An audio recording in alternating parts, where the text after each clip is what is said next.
Hi, thanks for checking out our Mazda CX-9 AZAMI. It's just arrived. This one here has got the projector headlights, daytime running lights is in stunning condition. That signature Mazda grille down here at the front and really well looked after all the way around. Plenty of tread on those tyres. Coming down through the sides in great condition. Weather shields, roof racks on this vehicle. And looking around, it's got 4 brand new tyres all the way around. Blind spot monitoring, you've got the Bose sound system as well.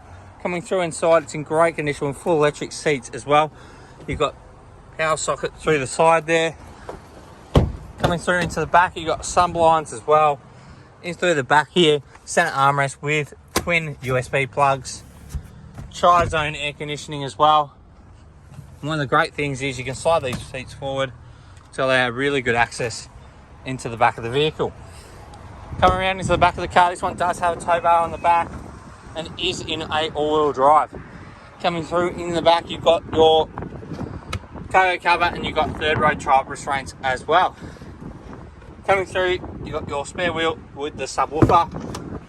Push a button to quickly close as well. Coming down to the side, it's in great condition throughout. Seat memory as well, heads-up display, satellite navigation, and this one's only